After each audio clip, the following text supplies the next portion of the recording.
This is Weather or Not.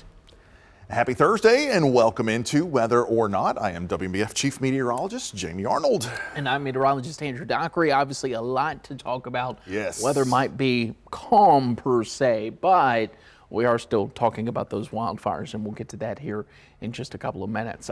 Let's start though On a high note. looking ahead, Yeah. shall we? Let's talk about the upcoming weekend in your first alert. And what a weekend it will be. Yes, thinking, unless I missed one, maybe the warmest weekend so far this year. Yes. Definitely looking quite warm. Let's take you into Saturday.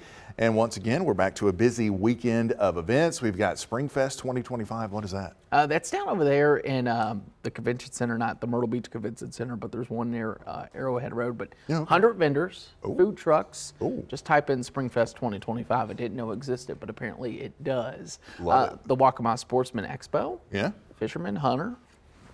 The egg drop. Yeah, that's big. The egg drop at Thompson That's Farm big. is That always big. Also sounds chaotic for me. Not that it's a bad event, Right. just a lot of kids, A lot of helicopter. kids, yeah, there's a lot going on there. But whatever you're doing outside, or if you're going to be like me, maybe just hanging out on the back porch, relaxing, taking a nap, looking beautiful. 72 on the beaches, 80 inland, lots of sunshine. It's good. Yeah, you can't really beat it. And really, then we'll fast forward this into Sunday, and your forecast still okay. Just going to be introducing some scattered storms as we go into the forecast for the afternoon, an uptick in the humidity. Yeah, I think that's going to be probably the most noticeable Yes. thing on Sunday. Maybe that kind of first time for the year, like, ooh, can feel it. Maybe Feel I it. need to go inside to get a cool off. Feel it a little bit. Yeah. There is, once again, more stuff at Thompson Farms there. Baby's first Easter. If you do have a newborn or someone for their first Easter experience, you can go out there. Coastal Softball also in town. Let's talk about that storm chance, because I know a lot of people curious how that's going to impact their plans. Good news is not as much for Sunday as probably what you would think. Yeah, we're looking at Sunday as more of an isolated, a scattered sort of a setup. You can see here on future radar, most of that action is going to be staying there to our west. We see kind of some isolated downpours, maybe a rumble of thunder here or there as we head into Sunday afternoon and evening. A little more interesting, though, as we head into Monday. We'll likely get a little bit of a break as we head into Sunday night through the first part of Monday. But then as we head into Monday afternoon and evening, the million-dollar question is, can we get this line to hold together as it comes into our area? And I really do believe it's going to come down to timing. Where's the line at when we get to noon? Is it too far to the west? Is it right where it is now? Because that's where the line is now at noon. By the time it works in our area for peak heating, we'll probably have some strong to severe storms. It's going to be a big question over these next couple of days. Yeah, and then you can see it does at least try to bring some action in here, which is a lot different than the past couple of fronts we've had to deal with, where everything just kind of comes in here to die. One of the other things we're going to be watching as far as that severe weather setup, and at least the potential there, are the upper level winds. And notice, yeah, they get pretty strong here as we head into Monday afternoon, into Monday evening. That's one of the ingredients that you need for severe weather. The other one that I'm a little more optimistic about this go around is the amount of storm fuel that we have this time. Yeah, we're not low. We're not searching for any fuel at all. We Yeah. have plenty. It's been a story for us is, can we get any in here? It won't be the most extreme levels, but when you get temperatures in the 70s and 80s, you certainly have it, especially off to our west. And as we move into Monday night, we'll start to see some of that storm fuel add up. We get enough sunshine on Monday, which models are hinting at. We could even see maybe a little bit more than this, and that's going to be the key.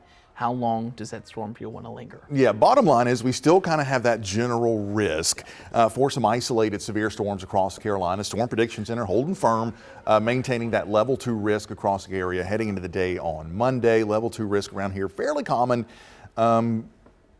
But we don't want to sleep on it. We're kind of giving it that first alert, giving it a little extra attention.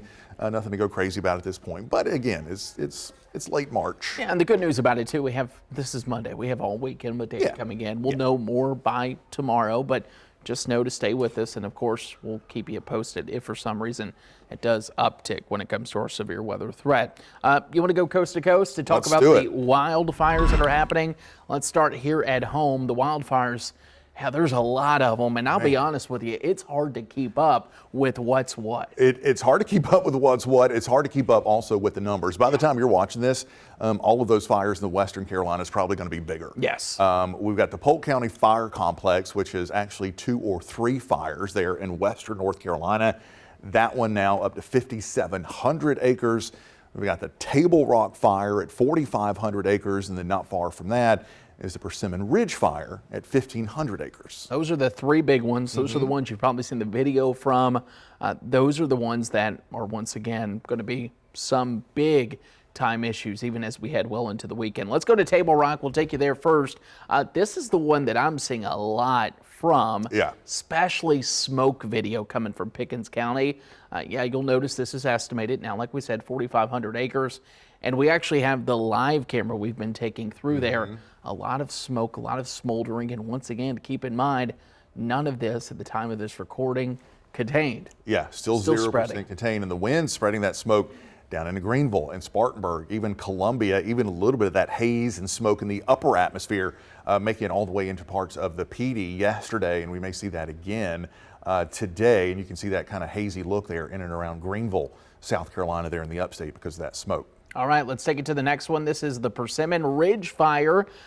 Also, we've seen videos like this even from our neck of the woods where the National Guard is out there putting out the fire. But this one now, once again, 1,500 acres. This in Greenville County, not too far away, and same story. Dry air, a lot of wind yesterday, really leading to some of these fires spreading. Yeah, well, it's called extreme fire behavior. When you get the low humidity, when you get the strong winds, these fires can just act really erratically. They can spread very quickly, and unfortunately, that's kind of the conditions we've been dealing with here for most of the week. What's really complicating the issues up there, again, we kind of touched on this yesterday, is that this is the area that was really hard hit 6 months ago today from Hurricane Helene. So there's just a tremendous amount of down trees and brush that has just kind of sat there in the forest all winter long. It's dried up.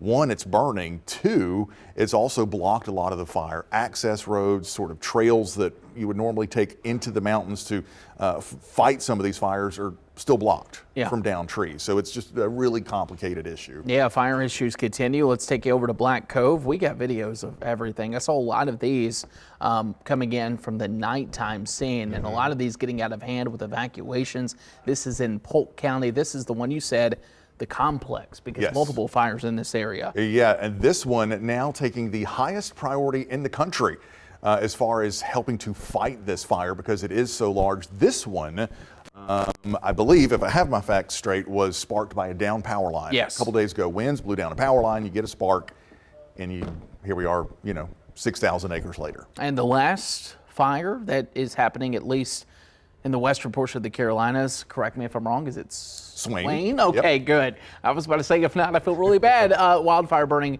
1,000 plus acres there. And that was in one day. That is one day. That one actually this morning was brought down to 750. Keep in mind, we've been here with Carolina Forest Wildfire. Those numbers obviously are changing as we speak. People are fighting them.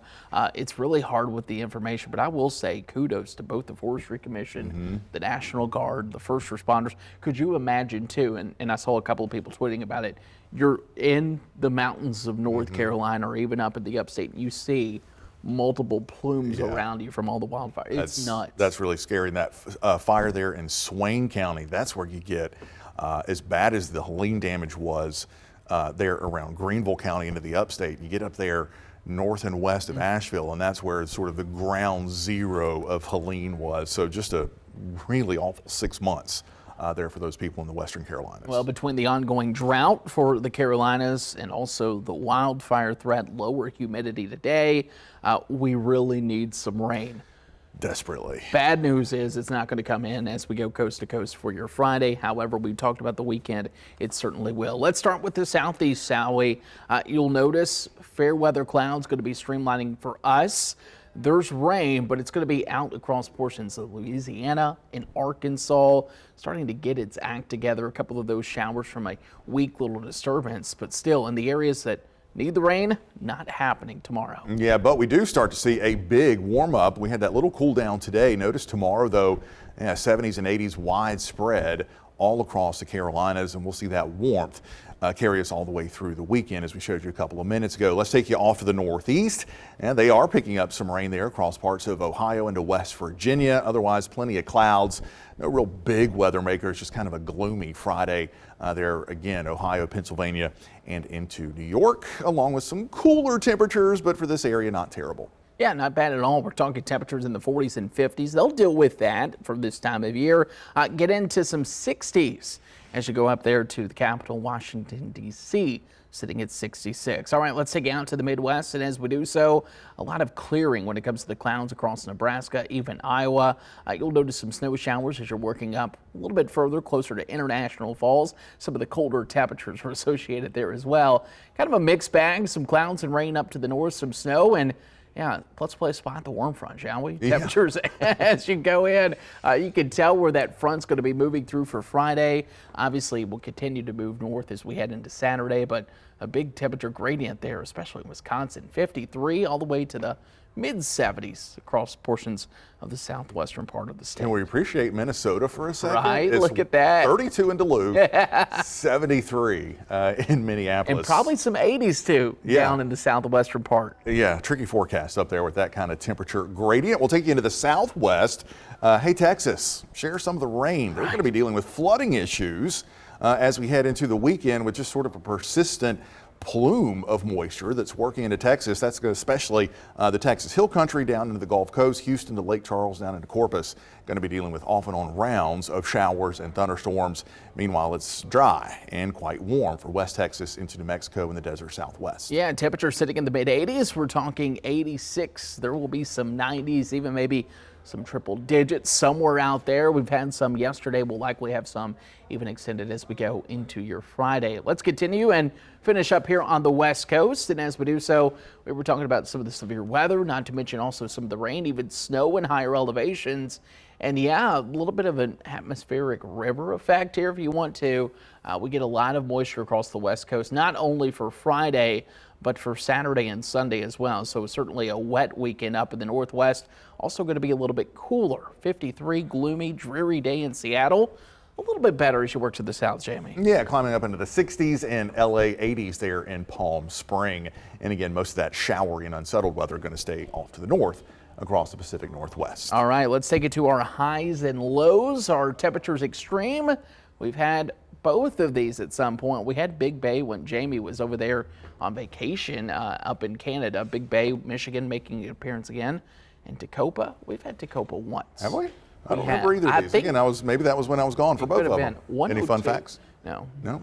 Where's Big Bay? I'm guessing the Upper Peninsula? Yeah, Upper Peninsula. Upper Northwest, Peninsula of Michigan. Probably not far from Sault Ste. Marie. You're probably not at all. I will go up there in the summer. Definitely not when it's -8. All right, let's take you to today's weather workshop. Some of you probably have been asking, and I've got a couple of questions about severe weather and the types and what you need to know. What are the big differences for damage, straight line winds, and tornadoes? Meteorologist Matt Bullock has a look at it in today's weather workshop. This week, we're going to talk about straight line wind damage versus tornado damage. And how does the National Weather Service determine what's wind damage versus tornado damage? And for folks that don't know, straight line wind damage can be just as deadly as tornadoes. According to NOAA, the average severe weather fatalities each year, straight line wind damage is number 3 on the list, as an average of 57 fatalities each year in the United States die from straight line wind damage, while number 2 on the list is tornadoes at 72. But how does the National Weather Service determine what is straight line wind damage versus tornadoes? Now let me explain. With straight line winds, we get these strong thunderstorms, the powerful updrafts. When those updrafts weaken, we get this strong downburst of air hitting the ground and just diverges in different directions. And when sometimes these winds are faster than 58 miles per hour, then it's considered a severe thunderstorm warning. And that can knock down trees and cause damages to houses. And tornadoes, they begin to spin counterclockwise, so you see trees in all different directions. Now, let me explain this. Here's a graphic. So on the right-hand side, we have tornado damage. You can see these trees all in different directions, while straight line wind damage is in unison. And let me show you another example, kind of more real life. These are wind damages that we've seen from severe weather events. One of them was the tornado damage. You can see on the right-hand side how this tree is all in different directions, snapped in half, really no organization. While on the left-hand side, you can see this tree completely just fallen over due to straight line winds. So if it's all in unison in the same direction, it's straight line winds. If it's all chaotic and kind of perpendicular to each other, then it's tornado damage. Matt Bullock, WMBF News. Well, National Weather Service goes and does those storm surveys. We've been on a couple of those. Yeah. And you can usually tell pretty easy. The hardest part is figuring out how far that damage extends if it is a tornado compared to straight line wind. So thanks to Matt B for that. Let's take you to our see it, snap it, send it for today. Let's get started with a moonshot, something different from Jessica. Oh, I love that. Crescent moon. Crescent moon with a little bit of earth glow. Yeah, certainly beautiful. And of course, I'll be honest with you, when it comes to the moon, I don't know enough about moon phases as I probably should. Yeah. It was drilled into me in college. It was too. So like I kind of keep up with it. But One in one ear and one out the other for me. so we're currently, if this was recent, this is the waxing crescent, right? Yeah, it would be waxing, but still, it's like, let's talk about clouds. Yeah, right. Yeah, clouds are way more fun. Jessica, we still appreciate your photo, and thanks for sharing it with us. Let's continue with Tina. This is more my style. This almost looks like a Jamie Arnold painting. I was just getting ready to say, what a great skyscape. Yeah, that is fantastic. That may have to go into the portfolio of future paintings. You could probably get something a little bit better on the bottom side, but at least the clouds, that's what I looked at first thing. Same. I love it too. So beautiful clouds there. And Tina, thank you for sending your photo to us. If you have a photo you want to send, it could be a clear sky day, it could be a moon, it could be a storm rolling through. Scan that QR code and send it. If you see it, you snap it, you send it to us. Who knows, we might show it on Whether or Not as we go into the rest of the week. That does it here, Thursday. Yep. Weekend Tomorrow. approaching. Tomorrow's going to be a special show. Yeah. I'm excited for it. Yeah, looking back at the deadliest, most damaging tornado outbreak in the history of Carolina, as the anniversary of that is this week. So we're going to be taking kind of a deep dive into that 1984 tornado outbreak. Yeah, sounds good. I hope you'll join us for that. Of course, if not, enjoy your weekend, but we'll see you hopefully tomorrow on Whether or Not.